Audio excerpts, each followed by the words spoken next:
Para saudara dan saudari yang Tuhan cintai, selamat pagi dan selamat bertemu lagi dalam renungan harian dari Paroki Santo Petrus dan Paulus Argapura, edisi hari Selasa, tanggal 14 Februari 2023. Hari ini Gereja Semesta memperingati peringatan wajib Santo Cyrilius Pertapa dan Santo Methodius seorang uskup.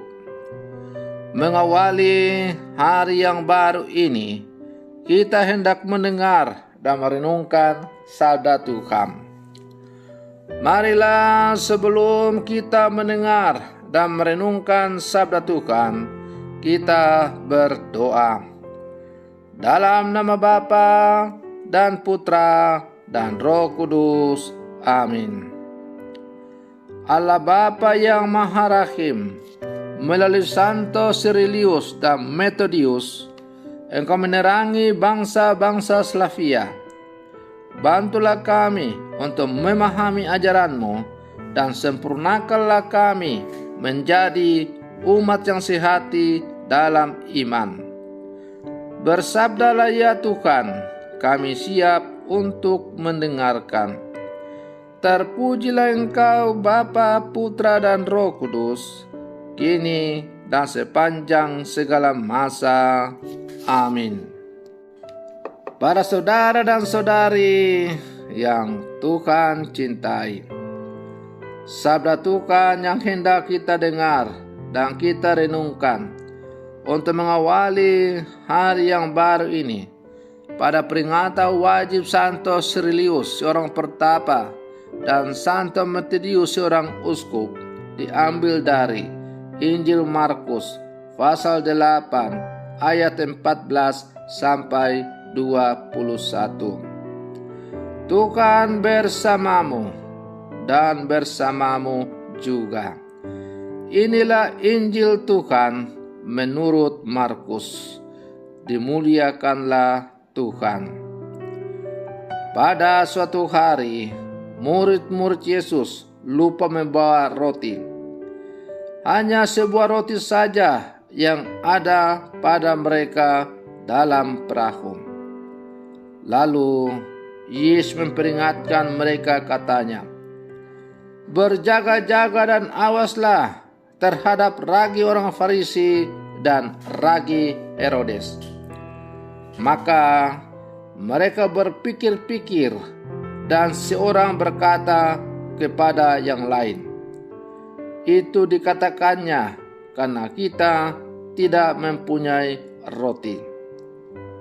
Ketika Yesus tahu apa yang mereka perbincangkan, ia berkata, "Mengapa kalian memperbincangkan soal tidak ada roti? Belum jugakah kalian memahami dan mengerti? Telah degilkah hatimu? Kalian mempunyai mata, tidakkah kalian melihat? Dan kalian mempunyai telinga, tidakkah kalian mendengar? Sudah lupakah kalian waktu aku memecah-mecahkan 5 roti untuk 5.000 orang? Berapa bakul penuh potongan-potongan roti yang kami kumpulkan?" Jawab mereka, 12 bakul. "Dan pada waktu 7 roti untuk 4.000 orang, berapa bakul penuh potongan-potongan roti yang kalian kumpulkan?" Jawab mereka, 7 bakul. Lalu kata Yesus kepada mereka, "Masihkah kalian belum mengerti?" Demikianlah sabda Tuhan. Para saudara dan saudari yang Tuhan cintai, ada pepatah yang mengatakan, hidup yang tidak pernah dipertanyakan adalah hidup yang tidak pantas untuk dijalani. Ya, memang hidup kita harus terus-menerus kita renungkan harus terus-menerus kita tinjau kembali. Kita evaluasi sampai sejauh mana hidup kita semakin terarah kepada Tuhan. Kita tidak boleh lengah dalam zona nyaman yang pada akhirnya akan membuat kita bisa lupa daratan, bahkan semakin menjauh daripada Tuhan. Karena itu prinsip kewaspadaan atau kehati-hatian berlaku untuk semua situasi hidup manusiawi agar tidak jatuh ke dalam berbagai godaan. Maka melalui bacaan Injil yang baru saja kita dengar bersama, yang dipendengarkan oleh gereja kepada kita pada hari ini, Yesus menegaskan supaya kita perlu bersikap waspada atau hati-hati, terutama dalam mencari dan menemukan kebenaran serta nilai-nilai yang tercakup di dalamnya.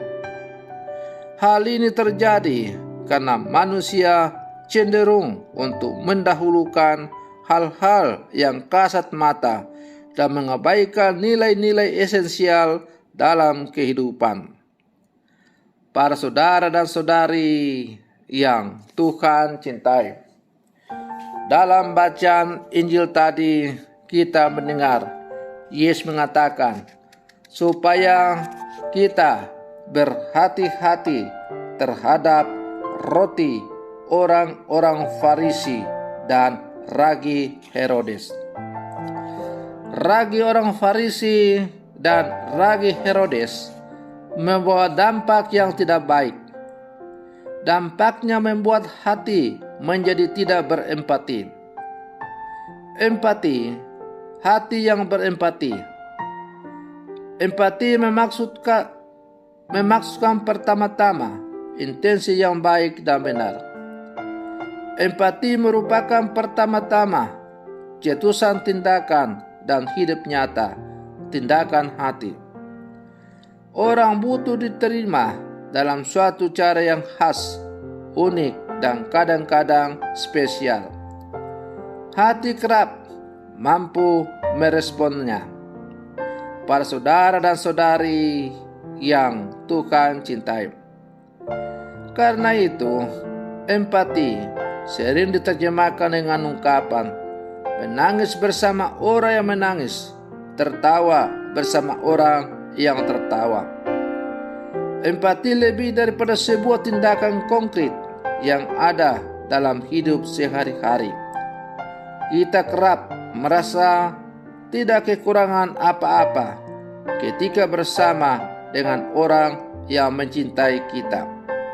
Sebutlah misalnya dengan orang tua kita. Pengalaman ketika bersama orang tua, meskipun mereka tidak berbicara atau menasihati dan hanya sekedar tinggal dan menemani, seakan ada energi baru yang mengalir dari ke dalam hati mereka. Maka makin membuka hati dan berani membagi cinta. Empati mengalir dengan indahnya dan dahsyat. Para saudara dan saudari yang Tuhan cintai, maka ketika kita berempati dengan teman atau sahabat yang sedang dilanda duka dan kecemasan, ada tindakan meneguhkan teman atau sahabat tersebut. Empati hanya terjadi ketika orang lain kita pandang sebagai teman atau sahabat. Kita tidak akan bisa berempati dengan seseorang yang jauh. Artinya, hati atau batin kita hanya dapat bertindak terhadap pribadi-pribadi yang menjadi teman atau sahabat, atau siapapun yang mengalami duka dan kecemasan. Seseorang yang berempati adalah seseorang yang memandang orang lain sebagai sahabatnya. Para saudara dan saudari yang Tuhan cintai, itulah sebenarnya yang dimaksudkan oleh Yesus agar kita waspada terhadap ragi orang Farisi dan ragi Raja Herodes. Karena baik orang Farisi maupun Herodes menjalankan hidup keagamaan dengan penuh kepalsuan. Segala yang mereka lakukan, segala yang mereka katakan hanyalah supaya mereka disanjung, dipuji, dan untuk memegahkan diri mereka. Tetapi sama sekali mereka tidak memiliki empati dengan sesama, terutama yang menderita. Para saudara dan saudari yang Tuhan cintai, maka marilah sebagai murid-murid Yesus yang hidup di zaman sekarang, kita menjadi ragi-ragi yang hidup, yang mengkamirkan kehidupan sesama kita, yang berani berempati dengan sesama kita, terutama mereka yang tertindas, tersingkir, yang malang dalam kehidupan ini, agar kita semakin dekat dengan Tuhan. Mari kita mencari dan menemukan Tuhan dalam saudara-saudara kita yang menderita, tertindas, atau tersingkir. Mudah-mudahan kita semakin bersatu dengan Tuhan. Semoga demikian. Selamat pagi. Tuhan Yesus memberkati.